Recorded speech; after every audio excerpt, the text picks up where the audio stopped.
ഒരു അടിപൊളി കോഴിക്കോടൻ special chicken fry ഉണ്ടാക്കിയാലോ?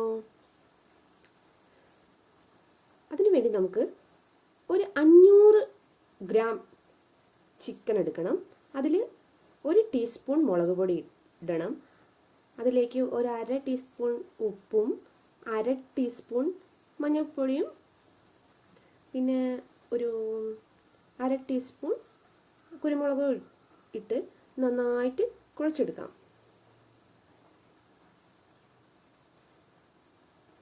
ഈ മസാലയ്ക്കൊന്ന് ഇതിൻ്റെ അകത്ത് പിടിക്കാൻ വേണ്ടിയിട്ട് നമുക്കിനി ഒരു 1/2 മണിക്കൂർ മൂടി വയ്ക്കാം. ഇനി ഒരു കഷ്ണം ഇഞ്ചി എടുക്കാം, ഒരു 6-7 അല്ലി വെളുത്തുള്ളി, പിന്നെ നന്നായിട്ട് കൊത്തി അരിഞ്ഞ സവാള, പിന്നെ ഇഞ്ചി, പച്ചമുളക്, കറിവേപ്പില, വെളുത്തുള്ളി ഇഞ്ചിയും കൂടി ചതച്ചതാണ്, ഒരു തക്കാളി അരിഞ്ഞത്, പിന്നെ വെളിച്ചെണ്ണ.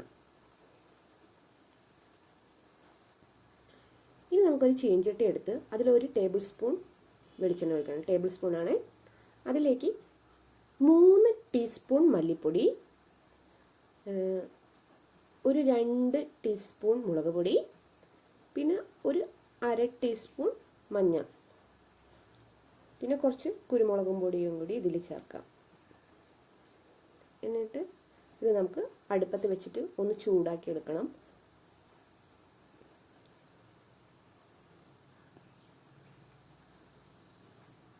അടുപ്പത്ത് വെച്ചാൽ ഉടനെ തന്നെ നമ്മൾ ഇളക്കാൻ തുടങ്ങണം കേട്ടോ, അല്ലെങ്കിൽ അടി പിടിക്കും. ഇതിൻ്റെ കളറൊക്കെ ഒന്ന് മാറി ഒരു ഡാർക്ക് കളറിലേക്ക് വരണം. ഇനി ഇത് അടുപ്പത്തുനിന്ന് മാറ്റി വയ്ക്കാം. എന്നിട്ട് മറ്റൊരു ചീഞ്ചട്ടി എടുക്കണം നമുക്ക്. അത് നന്നായിട്ട് ചൂടാക്കിയിട്ട് അതിൽ നമുക്കൊരു ടേബിൾ സ്പൂൺ വെളിച്ചെണ്ണ ഒഴിക്കാം.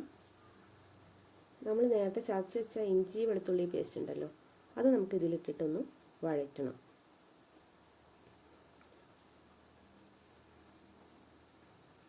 ഇതിൻ്റെ പച്ചമണക്കൊന്ന് മാറി വരണം.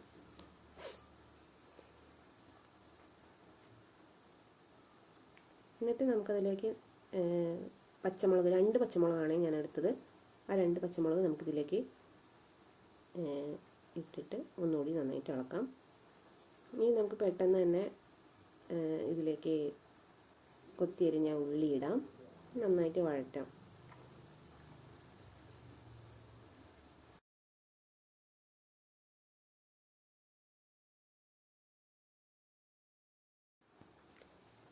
നമുക്ക് ഉള്ളി ഒന്ന് പെട്ടെന്ന് വാടാൻ വേണ്ടിയിട്ട് അതിലേക്ക് ഒരു 1/2 ടീസ്പൂൺ ഉപ്പ് ചേർക്കാം.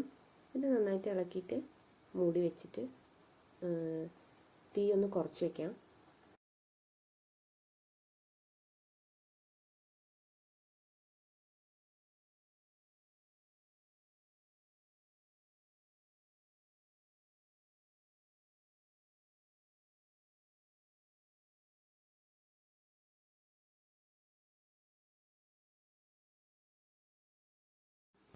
ഏകദേശം ഒരു 5 മിനിറ്റ് കഴിഞ്ഞ ശേഷം നമുക്കത് തുറന്നിട്ട് ഒന്നുകൂടി ഇളക്കി നേരത്തെ നമ്മൾ ഉണ്ടാക്കി വെച്ച മസാല ഉണ്ടല്ലോ, ആ ഗ്രേവി നമുക്ക് ഈ ഉള്ളിൽ ചേർത്ത് നന്നായിട്ട് ഇളക്കി യോജിപ്പിക്കാം.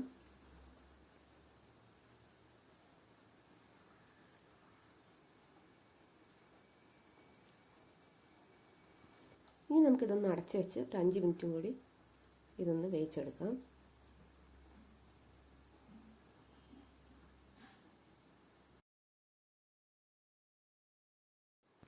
5 മിനിറ്റിന് ശേഷം അത് തുറന്നിട്ട് നമുക്ക് നേരത്തെ റെഡിയാക്കി വെച്ച ചിക്കൻ ഉണ്ടല്ലോ, അത് നമുക്കിതിലേക്ക് ചേർക്കണം. ചിക്കൻ ചേർത്ത് നമുക്ക് ഇത് നന്നായിട്ട് ഇളക്കിയെടുക്കാം.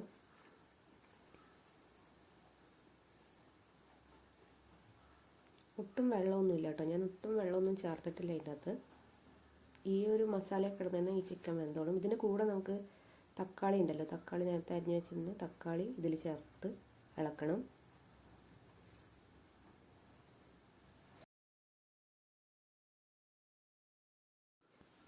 ഇതിലേക്ക് നമുക്കൊരു തണ്ട് കറിവേപ്പിലയും കൂടി ചേർക്കാം. എന്നിട്ട് നന്നായിട്ട് ഇളക്കി എല്ലാം ഒന്ന് യോജിപ്പിച്ച് ഒരു ചിക്കൻ ഒന്ന് വേവുന്ന വരെ ഏകദേശം ഒരു 10-15 മിനിറ്റ് നമുക്കിതൊന്ന് മൂടി വയ്ക്കാം. നന്നായിട്ട് മൂടി വെച്ചിട്ട് വേവിച്ചെടുക്കാം. ഒക്കെ ഒന്ന് നന്നായിട്ട് ചൂടായതിനു ശേഷം നമുക്ക് തീ കുറച്ച് വയ്ക്കാം. എന്നിട്ട് നമുക്ക് ഒരു 15 മിനിറ്റ് വെയിറ്റ് ചെയ്യാം.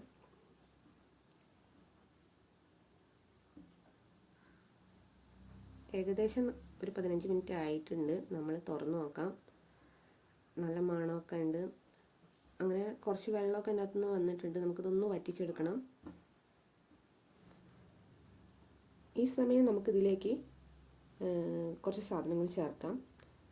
ഒരു കറിവേപ്പില തണ്ട്, 1-2 കറിവേപ്പില തണ്ട് ഇടണം. പിന്നെ കുരുമുളക് പൊടി 1 ടീസ്പൂണാണ് കേട്ടോ ഇടേണ്ടത്, ഏകദേശം 1 ടീസ്പൂൺ. അതിലേക്ക് പിന്നെ കുറച്ച് പച്ച വെളിച്ചെണ്ണ ഒഴിക്കണം. എന്നിട്ട് നന്നായിട്ടൊന്ന് ഇളക്കി ഗ്യാസ് ഓഫ് ചെയ്യാം. ഏകദേശം നമ്മുടെ കോഴിക്കോടൻ സ്പെഷ്യൽ ചിക്കൻ ഫ്രൈ ഇവിടെ തയ്യാറായിരിക്കുകയാണ്. നമുക്കിനി ഒരു പാത്രത്തിലേക്ക് ഇത് മാറ്റാം.